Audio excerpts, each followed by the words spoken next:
Opa, vamos lá. Eu sou o pastor Alexandre Neiva. Você está aqui nessa série de 4 estudos, onde nós temos por objetivo mostrar as diferenças entre os batistas, né, e as igrejas de tradição reformada e alguns outros grupos cristãos que existem, que são grandes, são significativos do ponto de vista de quantidade de fiéis. É importante a gente sempre traçar essas diferenças. A gente não vai fazer aqui juízo de valor, né? Isso fica para você que está assistindo. Por que foram escolhidos esses 4? Primeiro, devido ao tamanho dessas denominações, né, que são grandes. Segundo, que elas têm 3 coisas em comum, que eu já destaco aqui logo de início, que é a questão do exclusivismo, né? São religiões que declaram que só existe salvação e acesso a Deus através delas. A questão das revelações extra-bíblicas, né? Então elas possuem revelações e tradições que estão fora da Bíblia, mas que têm a mesma paridade ali, que tem paridade com a revelação bíblica. E a terceira coisa é o seu comportamento, a sua eclesiologia fechada, né? Ostracista, fechada dentro de si, que faz com que os fiéis eles consumam apenas materiais internos ali e são desestimulados e até proibidos de conhecer outras linhas de pensamento, muito diferente do que a gente está fazendo aqui, né? Que é abrir para que vocês conheçam as diferenças aí. A gente vai combinar algumas coisas aqui. A primeira é deixar claro que eu não edito esses vídeos. Eu dou aula aqui como se eu estivesse dando aula na igreja. Então pode ser que eu tenha algum ato falho, alguma coisa que não tenha ficado muito bem explicada, e eu quero te pedir uma gentileza. Se você tiver uma dúvida, coloca aqui nos comentários.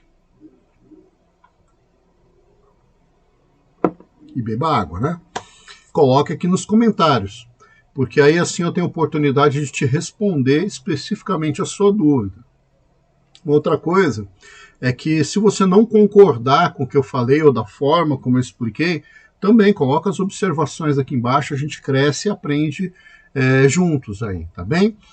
Outra coisa importante é compartilhe o vídeo, curta, se inscreva no canal, aquilo que você já sabe. Fazendo isso, você colabora para o crescimento das redes sociais da igreja, tá bem? E por fim, deixa eu só ver se eu coloquei alguma coisa aqui interessante. Eu acho que é isso, né? Só faça a gentileza aí de poder indicar o conteúdo, se você gostou do conteúdo, obviamente. A gente sempre vai partir aqui de alguns princípios, né? Então a gente vai resgatar um pouquinho da história, depois a gente vai pontuar as diferenças e, se necessário, a gente faz algum comentário.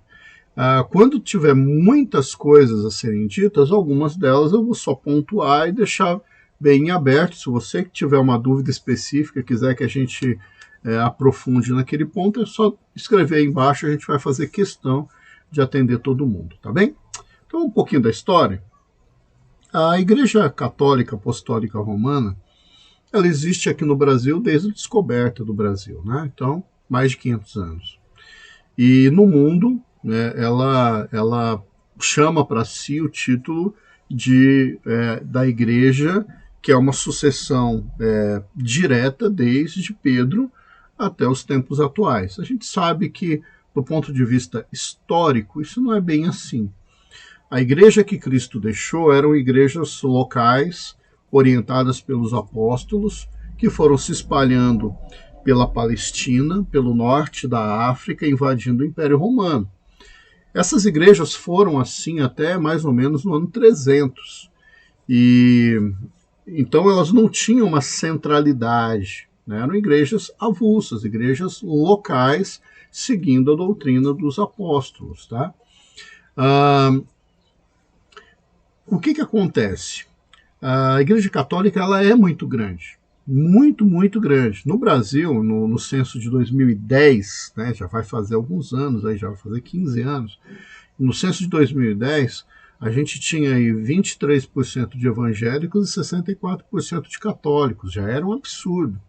né, a quantidade de evangélicos em detrimento a uma religião que foi religião oficial do Estado praticamente até a Constituição de 1988, quando o Brasil foi declarado como uma nação laica. E uma coisa interessante é que existe uma projeção do IBGE que no ano 2035 nós vamos ter uma paridade em torno de 38%, tanto para católicos quanto para evangélicos. Então é interessante aí a gente entender um pouco mais sobre o catolicismo. Então no ano 324, o imperador Constantino, ele primeiro autoriza a prática cristã dentro do império e depois ele torna a religião católica como sendo a religião oficial do império. Com esse decreto, muitos, da noite para o dia, se tornaram católicos. Eles tinham que se integrar à religião oficial do Estado. Então, muita gente que não era convertida, gente que não temia a Deus, gente que não reconhecia Deus como o único Deus, muita gente vinda do paganismo entrou para dentro da igreja. Isso foi traumático para a igreja, fez com que muitas doutrinas falsas entrassem dentro da igreja e algumas foram sendo preservadas e estão aí presentes até hoje, né? Uma coisa importante sobre isso é entender que nunca existiu uma única igreja. Essa mentalidade de que sempre houve uma única igreja, que só na Reforma Protestante, não é assim. Sempre houveram grupos que não eram católicos, também não eram da Igreja Católica Oriental, né, que já eram dois grupos grandes que se dividiram ali em 1054. Então sempre existiu grupos cristãos que não eram católicos, tá? Porém, no século XVI, aconteceu o chamado movimento da Reforma Protestante, que eram bispos católicos querendo consertar algumas coisas, arrumar a casa, né, expurgar de dentro da igreja doutrinas consideradas como falsas, tá? Mais notável aí talvez seja realmente Lutero, né, mas tem muitos aí, a gente pode um dia falar só dos reformadores, tá? Com o movimento da Reforma, foi um grande baque para a Igreja Católica, porque se tornou uma força oponente, por assim dizer, porque as doutrinas eram muito diferentes, né? Então, quais são os grupos da Reforma? Vamos lá. Então, Igreja Batista, nós, né? Igreja Congregacional, os luteranos, os presbiterianos e outros grupos menores, tá bem? Então, vamos lá. O que é importante a gente dizer aí sobre a Igreja Católica? Em 1546, depois da Reforma Protestante, eles fizeram uma reunião, um concílio, chamado Concílio de Trento.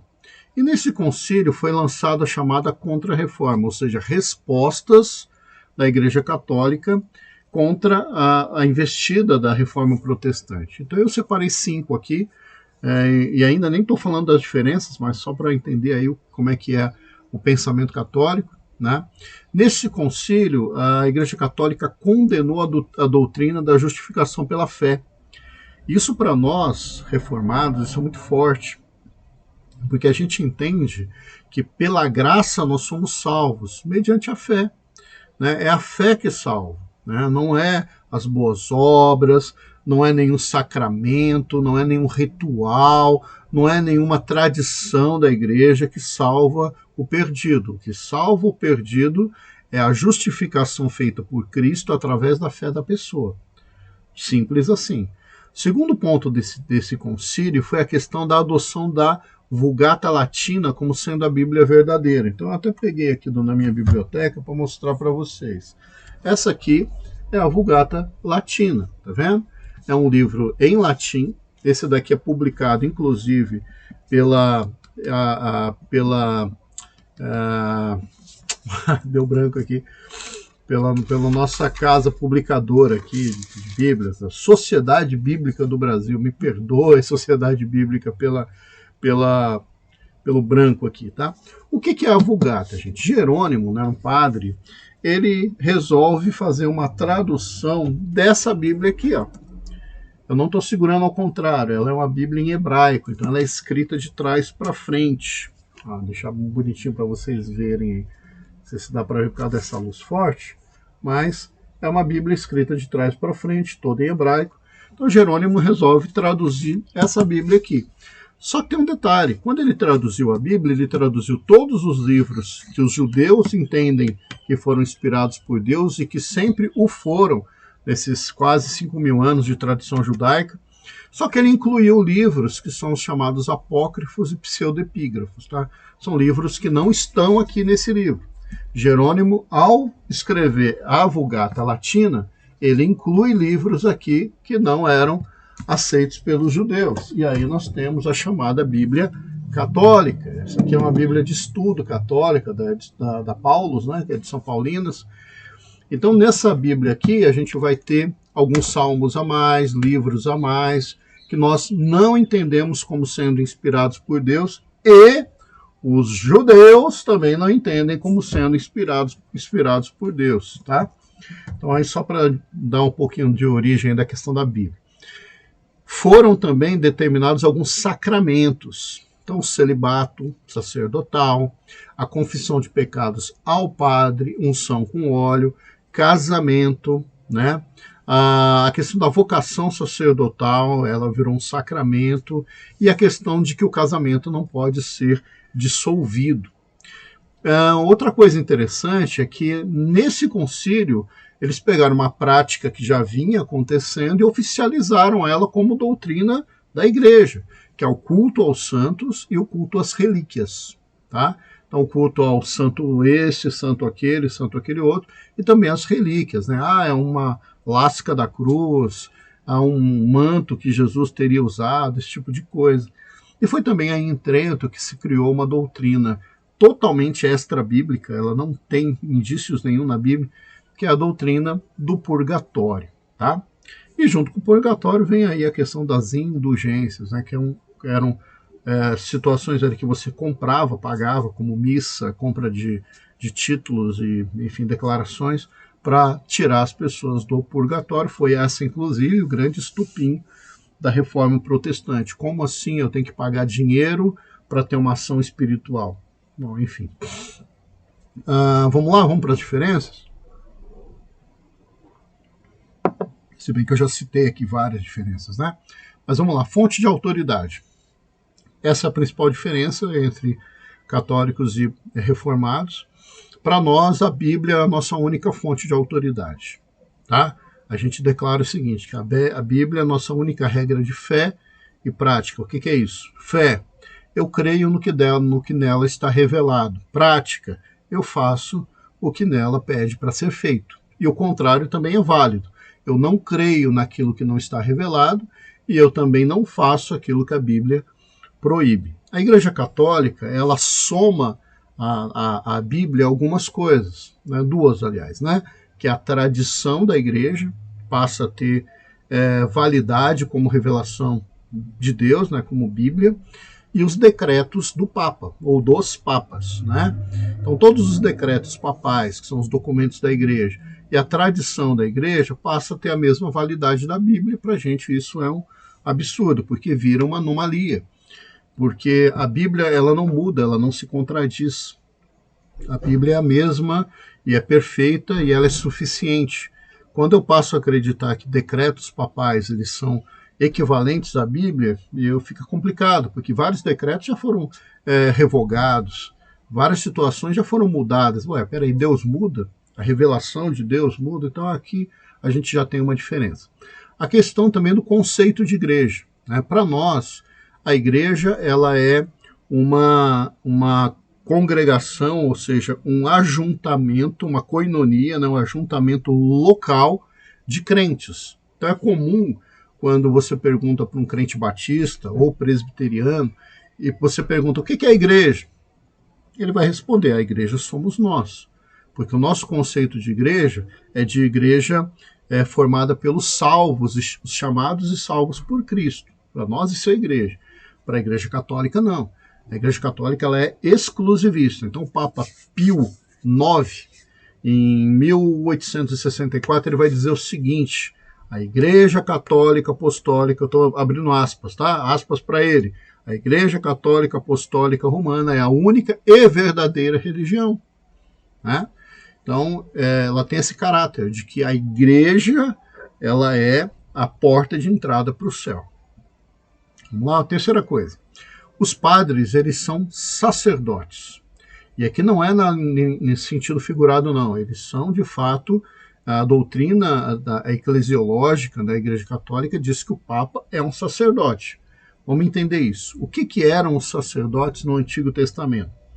Os sacerdotes eram intermediários entre os homens e Deus, né? Então, os sacerdotes faziam a ponte, né, entre o povo e Deus para perdão de pecados, para uma série de coisas ali. Então a Igreja Católica traz para a sua eclesiologia essa coisa do padre como sacerdote. Então a pessoa tem que se confessar para o padre perdoar essa pessoa como intermediário, né? Então a Igreja Católica cria essa figura do intermediário. E para nós não, para nós isso não existe, né? Para nós o sacerdócio ele é universal, todo crente é seu próprio sacerdote. Vamos dar uma olhada num texto bíblico aqui. Vou pegar aqui para a gente, 1 de Pedro, capítulo 2, vou pegar aqui, ó. Portanto, livrem-se de toda maldade, de todo engano, hipocrisia, inveja, de todo tipo de maledicência. Eu quero pegar aqui a parte do sacerdócio, deveres, espera aí, deixa eu ver se eu acho para você. Me ajudem aí. Deixa eu pegar aqui. Às vezes dá um branco, gente. Como eu falei, eu não edito isso aqui. A gente...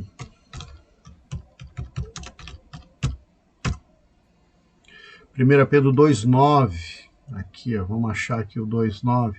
Vocês, porém, são geração eleita, sacerdócio real, nação santa, povo exclusivo de Deus, para anunciar as grandezas daquele que os chamou das trevas para a sua maravilhosa luz. Então, para nós, não existe mais sacerdotes, né? Nós temos livre acesso ao Pai, nós podemos fechar os nossos olhos, confessar os nossos pecados a Deus, pedir que Deus diretamente nos perdoe. Não tem mais isso, tá? Isso é uma diferença muito grande.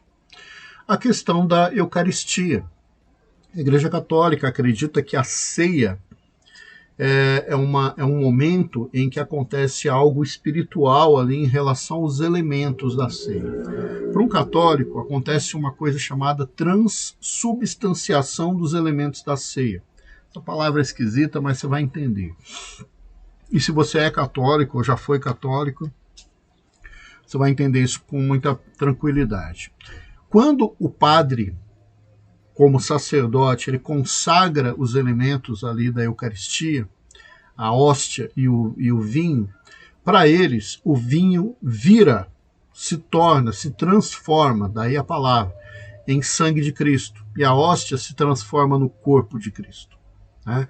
Então o católico é orientado inclusive a não mastigar a hóstia, porque você vai mastigar o corpo de Cristo. Tem testemunho de gente que diz que mastigou a hóstia e sentiu o gosto de sangue, esse tipo de coisa. Tá? Agora, do ponto de vista lógico, racional, a gente percebe que a hóstia continua sendo trigo, né? Tanto é que ela derrete na boca. O vinho continua sendo vinho, né? Então, para um cristão reformado, especialmente nós batistas, a ceia é um memorial, ela só simboliza. Então, o pão simboliza o corpo de Cristo e o vinho simboliza o sangue de Cristo. Não existe nada ali de transformação da essência dos elementos. Não tem. Uma outra coisa é a afirmação de que Pedro foi o primeiro Papa. Não, Pedro nunca foi Papa. Pedro foi o líder da igreja em Jerusalém. E talvez ainda um dos líderes, né? Porque muitos dos apóstolos e a maioria deles ficou ali em Jerusalém, na região de Jerusalém, conduzindo ali a propagação do evangelho, né? A gente tem indícios, por exemplo, que Marcos foi para o norte da África, montou lá a igreja cristã copta, que existe até hoje, que nunca foi católica, né? Então, não foi bem assim. Quando Constantino ele determina, primeiro autoriza, depois transforma a Igreja Católica em religião oficial, a Igreja Cristã como oficial do Estado, a partir dali nasce a Igreja Católica Apostólica Romana, porque ela passa a ser ligada ao Império Romano e Constantino passa a ser o líder da Igreja, ok? Então Pedro, né, não teve uma linha de sucessória automática ali de Pedro até os dias de hoje. Não teve. Tá? Inclusive a questão do próprio a figura do Papa, ela só foi ser criada depois de Constantino, alguns anos depois ali. Então não tem essa linha sucessória ininterrupta. Tá bom? Não tem. Tem algumas outras coisas que foram surgindo, né, em relação a essa coisa do Papa, mas aí a gente vai deixar para outro momento. Se você tiver alguma curiosidade, você pode mandar, escreve aí embaixo que eu faço questão de responder você. Tá bem? Algumas curiosidades só sobre alguns papas, vai.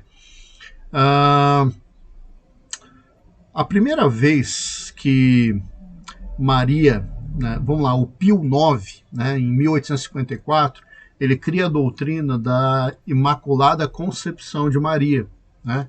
Ou seja, que Maria nasceu sem pecado. Isso não é bíblico, isso não tem evidência bíblica e não tem nem razão de ser, né? Não tem porquê. O Pio XII, em 1950, ele vai criar a doutrina da ressurreição de Maria. Então Maria primeiro ressuscitou e depois ela foi levada para o céu. Então ela não ficou morta ali, enfim, ele cria uma doutrina ali sobre isso. No Concílio de Éfeso, em 1431, logo no iniciozinho da Igreja Católica, Maria já foi chamada de Mãe de Deus, que é uma outra coisa muito mal explicada, porque Maria ela não é Mãe de Deus, Maria ela é mãe de Jesus do ponto de vista do humano, do Jesus nascido como homem, mas Jesus ele é Deus, ele é um espírito que sempre existiu.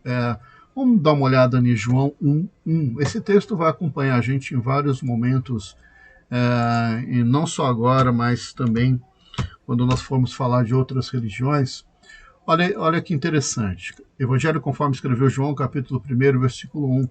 O que era desde o princípio, o que vimos e o que vemos com os nossos olhos e contemplamos com as nossas mãos apalparam, isso também proclamamos a respeito da palavra, tá? Da palavra da vida. Mas o que eu quero mostrar, na verdade, é Evangelho de João. Então aqui um ato falho meu, deixa eu pegar aqui, Evangelho de João, que é esse aqui, ó. No princípio era aquele que é a palavra, ele estava com Deus e ele era Deus. Ele era Deus. Opa, deu aí probleminha, deixa eu ver. Não, né? Então vamos lá. Deixa eu voltar aqui. E ele era Deus. Ele estava com Deus no princípio, todas as coisas foram feitas por intermédio dele, e sem ele, nada do que existe teria sido feito. Nele estava a vida, e a vida era a luz dos homens. Então, meus amados, a gente vê aí claramente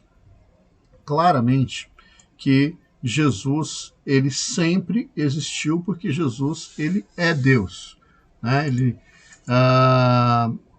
Então é importante a gente não se confundir em relação a essa doutrina. Vamos seguir aqui.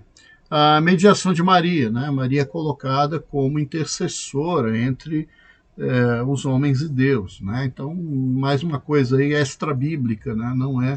Não tem indício nenhum, né, que isso seja uma verdade bíblica.